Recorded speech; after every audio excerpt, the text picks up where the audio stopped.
오늘은 우리에게 맡겨주신 귀한 다음 세대를 축복하고 또 그들을 위해 간절히 기도하는 어린이 주일입니다. 보통 어린이 주일 하면은 요 강단에 아이들을 세워놓고 어떤 재롱잔치처럼 펼치기도 하고 여러 가지 공연과 무대를 갖는데요. 그렇게 하면서 또 밝고 희망찬 이야기들, 아이들의 웃음소리, 그 기분 좋은 이야기들을 전하기도 합니다.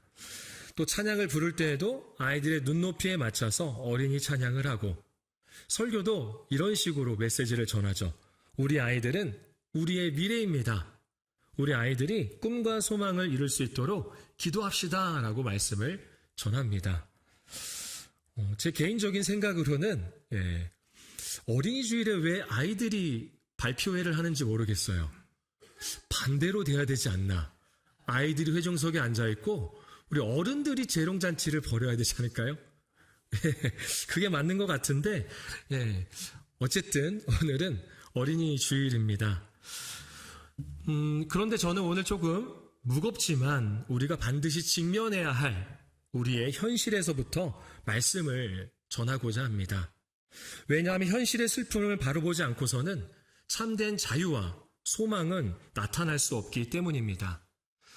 오늘 본문 이사야 61장은 길고 길었던 바벨론의 포로 생활을 마치고 드디어 고향 땅으로 돌아온 이스라엘 백성들에게 선포된 말씀입니다. 그들은 포로 생활 내내 고향을 돌아갈 날만 꿈꾸었습니다. 고향에만 가면, 예루살렘에만 돌아가면, 그 거룩한 성전에 다시 서면 모든 것이 행복할 텐데, 그 꿈이 이루어지기를, 이러한 벅찬 기대감을 품고 드디어 고향으로 돌아왔습니다. 예루살렘으로 돌아왔습니다. 그런데 막상 고향 땅에 발을 디뎠을 때 이스라엘 백성들 눈앞에 펼쳐진 예루살렘의 모습은 어떠했을까요? 화려했던 성벽은 돌 위에 돌 하나 남지 않고 다 무너졌습니다. 아름답던 성읍과 그리고 사람들의 온기가 가득했던 골목은 오랜 세월 방치되어서 잡초만 무성한 그러한 황폐한 폐허가 되어버렸습니다. 그들이 꿈꾸었던 단 하나도 없었습니다. 그들이 꿈꾸었던 것은 단 하나도 없었습니다. 오히려 그들을 기다리고 있었던 것은 잿더미뿐이었습니다. 절망이죠. 여러분, 포로에서 돌아온 이스라엘 백성들이 마주했던 이 무너진 예루살렘의 모습이 혹시 저와 여러분 또는 우리의 가정과 교회의 모습은 아닐까 생각이 듭니다. 겉으로는 아무 문제 없이 번듯한 옷을 입고 주일마다 예배의 자리에 나와서 앉아 있습니다. 사람들과 웃으면서 인사도 나눕니다. 인사를 나눌 때 잘 계셨나요? 한 주간 평안하셨나요? 라고 하면 어떻게 대답을 해요? 아니요, 죽을 맛이었어요. 진짜 힘들었어요. 저 좀 놓고 기도 좀 해주세요. 라고 하는 사람은 거의 못 봤던 것 같아요. 거의 다 그냥 괜찮습니다. 좋아요. 평안하죠? 라고 말을 합니다. 내가 맡아서 해야 할 일들은 책임감 있게 완수했다 생각되어서 또 나름대로 주의를 잘 보낸 것 같습니다. 그러나 조용히 나의 내면을 들여다보면 마음속 신앙의 성벽이 무너져 내린 지 오래된 것을 발견할 수가 있습니다. 우리의 가정은 어떻습니까? 하나님이 주인이신 우리의 가정이 하나님으로 인해 기쁨과 즐거움, 때로는 공감과 위로가 충만해야 하는데 황폐한 성읍처럼, 그렇게 잡초만 무성한 모습처럼 무관심과 또는 관계가 단절되어 있진 않은가 우리는 되돌아볼 수 있어야 합니다. 무엇보다 오늘 어린이 주일을 맞아 우리가 가장 깊이 되돌아봐야 될 것이 있습니다. 그것은 바로 우리 자녀 세대의 마음입니다. 자녀 세대의 마음. 치열한 세상 한복판에서 우리 자녀 세대의 마음이 여기저기 무너지고 금이 갔습니다. 오늘 본문 1절의 말씀처럼 4가지로 묘사하고 있는데요. 가난한 자, 마음이 상한 자, 포로된 자, 그리고 갇힌 자라고 우리의 자녀들의 세대를 대변하고 있습니다. 마음이 상한 자, 포로된 자, 갇힌 자, 가난한 자는 저와 우리의 자녀 세대를 말하고 있는데요. 가난한 자는 사회적으로 압박을 받고 있는 상태입니다. 그리고 마음이 상한 자라고 하는데요. 이 상한의 원어의 의미는 무너지다입니다. 깨지다, 금이 가다입니다. 그러니까 마음이 무너지고 마음이 깨지고 마음에 금이 간 우리의 자녀 세대가 있다라는 거죠. 포로된 자는 전쟁에서 패배하여 사로잡힌 상태를 말합니다. 신앙적으로 패배하여 세상의 것에 사로잡혀 있는 자녀 세대들이 있지 않습니까? 제 자녀는요, 세상에 성공했는데요, 그래도 괜찮게 살아가는데요, 그것을 말하는 게 아니라 무너진 신앙 속에서 세상에 사로잡혀 있지 않은가, 우리는 우리의 자녀 세대들을 볼 수 있어야 합니다. 마지막으로 갇힌 자가 소개됩니다. 갇힌 자는 무언가 매여 있는 상태입니다. 헤어나올 수가 없습니다. 두려움, 열등감 또는 무언가로부터의 중독으로 인해서 갇혀있는 우리의 자녀 세대들을 우리는 바로 볼 수 있어야 합니다. 뉴스에서도 심심치 않게 들려오는 가슴 아픈 통계가 있습니다. 최근 몇 년 사이 소아 청소년 우울증 환자가 급증해서요, 유명한 소아 정신과 진료 예약은요, 이미 몇 달치가 다 꽉 차 있다고 합니다. 우리 자녀 세대가 겉보기에는요, 풍족합니다. 먹고 싶은 거 다 먹습니다. 좋다고 하는 학원 다 다닙니다. 원하는 옷을 입고 자신들 예쁘게 치장도 합니다. 남부러울 것 없어 보입니다. 하지만 그 이면을 보면 숨막히는 학업의 경쟁과 끊임없이 남들과 비교해야 하는 이 사회적 압박 속에서 자녀들의 마음은 심하게 병들고 아파하고 있다는 거죠. 2절에서는 이렇게 가난하고 마음이 상하고 포로되고 갇힌 자들을 향해서 모든 슬픈 자라고 말합니다. 모든 슬픈 자. 우리 자녀 세대가 표현은 안 하지만, 어찌 보면 표현할 줄을 모르는 것 같아요. 내가 진짜 슬퍼하는지 내 마음의 슬픔을 모르고 표현할 줄도 모릅니다. 하지만 그 내면은 슬픔이 있습니다. 자, 그렇다면 이렇게 세상의 가치관의 포로가 되어, 그리고 마음이 상해 있으며 무너진 가정의 폐허 위에 위태롭게 있는 우리의 자녀들을 위해서 부모 세대인 우리가 무엇을 해야 할까요? 내 자녀들이 뒤처질까봐 더 비싼 학원을 보내야 할까요? 더 많은 통장의 잔고를 물려주면 이 무너진 성벽이 다시 튼튼하게 세워질까요? 잔소리 좀 더 하고 스마트폰을 뺏으면 아이들의 마음이 회복이 될까요? 그렇지 않습니다. 우리는 인간적인 방법으로는 결코 우리 자녀 세대의 폐허가 된 그 마음을 재건할 수가 없습니다. 오직 한 가지 방법뿐입니다. 오늘 본문 1절은 그 유일한 해답을 분명하게 선포하고 있습니다. 우리 1절 말씀 다시 한번 같이 읽어보도록 하겠습니다. 주 여호와의 영이 내게 내리셨으니 이는 여호와께서 내게 기름을 가난한 자에게 아름다운 소식을 전하게 하려 하심이라. 나를 보내사 마음이 상한 자를 고치며 포로된 자에게 자유를, 갇힌 자에게 노임을 선포하며. 아멘. 그렇습니다. 우리의 무너진 신앙, 대화가 끊어지고 삭막해진 가정, 무엇보다 상처받고 억눌린 우리 자녀들의 마음을 치유하고 회복할 수 있는 유일한 길, 그것은 바로 여호와의 영이 임하는 겁니다. 성령이 임하셔야 합니다. 성령이 임하실 때 어떠한 일들이 일어납니까? 2절 마지막에 설명하듯이 모든 슬픈 자들을 위로합니다. 모든 슬픈 자들을 성령이 위로하십니다. 무한한 경쟁의식과 물질 막는 주의에 지쳐있는 우리 자녀들이 성령이 주시는 감동으로 위로를 받습니다. 세속적 문화와 쾌락, 그리고 음란과 우상에 포로된 자녀들이 예수 그리스도의 진짜 그 보혈의 능력으로서 진정한 자유를 얻게 됩니다. 열등감과 두려움에 갇힌 아이들이 성령이 주시는 평안을 누리게 됩니다. 여러분, 성령의 열매가 있죠? 성령이 주시는 결과, 그 열매 뭐로 시작하죠?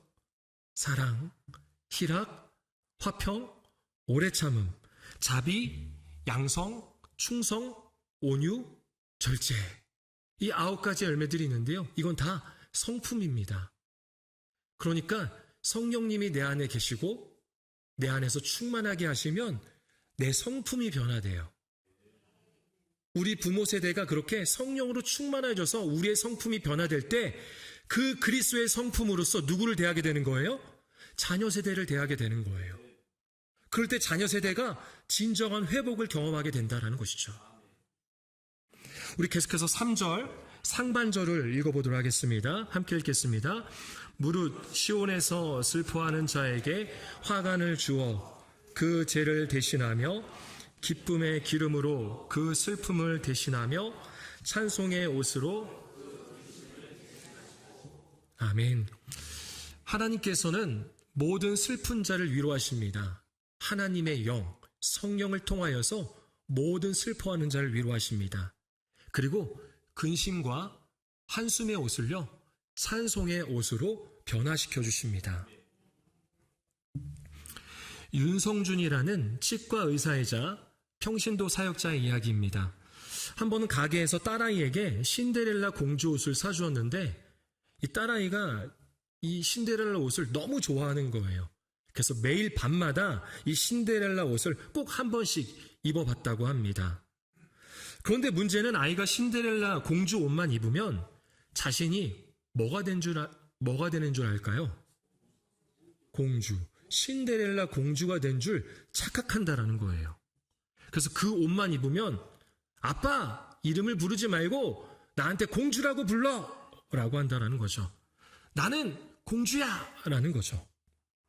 그런데 말뿐만이 아니었습니다. 걸음걸이도 그리고 앉은 모양도 말하는 억양도 공주처럼 고상하고 위품 있게 한다는 겁니다.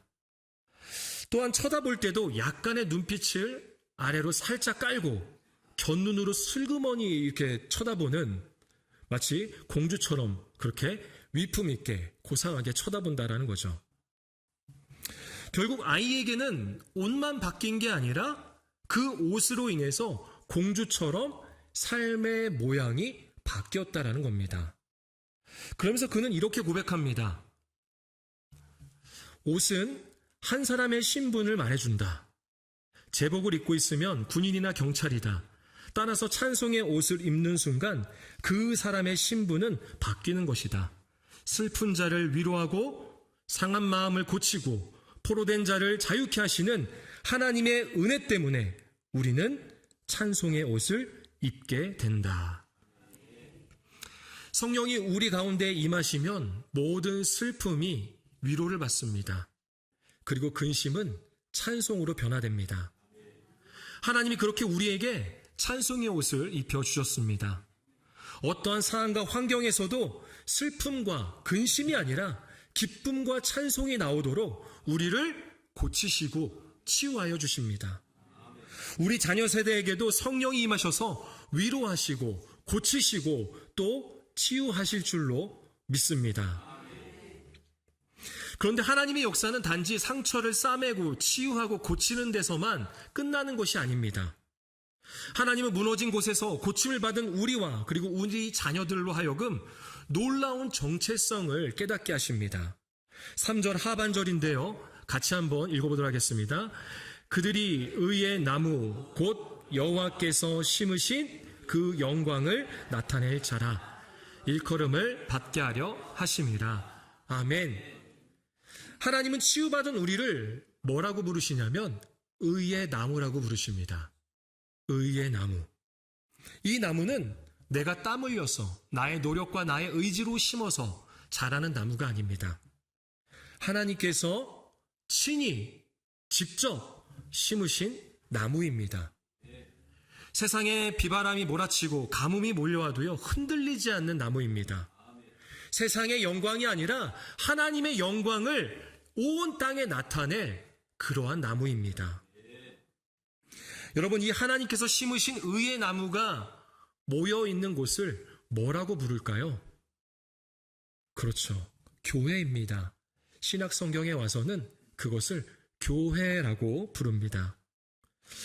우리가 예배드리는 이 건물이 교회의 본질이 아닙니다. 성령이 임하여 마음이 고침을 받고 하나님의 영광을 나타내는 의의 나무로 부름을 받은 저와 여러분, 그리고 우리 자녀 세대 모두가 교회입니다. 하나님이 사랑하는 내가 고침을 받고 하나님이 사랑하는 우리의 자녀가 치유되고 회복되며 그렇게 하나님의 영광이 나타나는 우리 모두가 교회입니다. 우리는 이 정체성을 반드시 기억해야 합니다. 부모 세대인 우리가 먼저 가정 안에서 온전한 교회로 세워져야 합니다. 자녀에게 세상에서 돈 많이 벌고 높은 자리에 올라가라는 세속적 욕망을 심어주는 가정이 아니라 우리 아이들이 이 험한 세상 속에서 하나님이 심으신 든든한 의의 나무로 자라날 수 있도록 눈물로 기도하는 교회가 되어야 합니다. 우리 부모 세대는 그렇게 눈물로 자녀 세대가 의의 나무로 자라기를 기도해야 합니다. 세상의 어떠한 유혹 앞에서도 결코 꺾이지 않고 하나님의 영광을 나타낼 그러한 의의 나무로 자랄 수 있도록 말입니다. 그렇게 우리는 교회입니다. 고침, 회복, 그리고 이것이 우리 안에 충만하게 되는 우리는 교회입니다. 그렇다면 우리가 먼저 온전한 교회로 회복되고 그리고 우리 자녀 세대가 성령을 받아 의의 나무로 자라날 때 이 세상에는 어떠한 놀라운 일들이 일어날까요? 하나님은 나와 그리고 내가 속한 가정 그리고 우리 자녀 세대만이 아니라 이제는 더 나아가서 세계와 열방 가운데에도 하나님의 크신 뜻을 품게 하십니다. 그 사명을 주시는데요. 우리 마지막으로 본문 4절 말씀 4절을 함께 읽어보겠습니다. 그들은 오래 황폐했던 곳을 다시 쌓을 것이며 옛부터 무너진 곳을 다시 일으킬 것이며 황폐한 성읍 곧 대대로 무너져 내릴 것을 중수할 것이며 아멘. 이것이 하나님께서 오늘 어린이 주일을 맞아 우리 자녀들에게 그리고 교회인 우리 공동체 전체에게 주시는 사명이자 비전입니다. 여러분, 세상 사람들은 어떻습니까? 무언가 무너지고 고장나면요 쉽게 버립니다. 오래된 컴퓨터나 액정이 고장난 폰을 버리는 것처럼 흠집이 나고 황폐해진 그 관계가 있다면 그 관계를 다 끊어내요. 사람도 쉽게 버려요. 그래서 사람도 골라가면서 사귑니다. 그러나 하나님께서 심으신 의의 나무들, 즉 교회인 우리는 다릅니다. 하나님은 치유받은 우리 자녀들을요 세상으로부터의 도망자로 그렇게 키우시지 않았습니다. 세상을 피해 숨어 사는 온실안의 화초로 그렇게 부르시지 않았습니다. 오히려 하나님은 우리 자녀들을 그 무너지고 황폐한 세상 한복판으로 다시 파송하십니다. 그래서 우리 자녀 세대가 세상 사람들이 버려두었던 오래 황폐한 곳을 다시 쌓아 올리는 것입니다. 생명에 대한 존중이 없고 이기주의가 판을 치며 진리가 무너져 내린 이 캄캄한 세상 속에 들어가 하나님의 말씀과 십자가의 사랑으로 성벽을 다시 중수하는 거룩한 재건의 세대로서 부르신 것이죠. 이 놀라운 사명이 저와 그리고 여러분 그리고 우리 자녀 세대들에게 주어졌습니다. 그런데 여러분, 자녀들이 이 무거운 이 무너진 성벽을 재건하는 일을 하려면, 세상에 이 무너진 성벽을 재건하는 일을 하려면 먼저 무엇을 해야 될까요? 누구부터 해야 될까요? 자녀 세대부터일까요? 아니죠. 저와 여러분, 바로 부모 세대부터입니다. 바로 부모 세대인 우리가 지금 내 삶에 방치되어 있는 영적인 폐허를 먼저 다시 일으켜 세워야 합니다. 내 신앙의 무너진 자리를 다시 쌓아 올려야 합니다. 기도가 끊어지고 말씀이 사라진 신앙을 다시 일으켜 세워야 합니다. 자녀와 단절되었던 대화의 성벽과 사랑의 성벽을 다시 중수해야 합니다.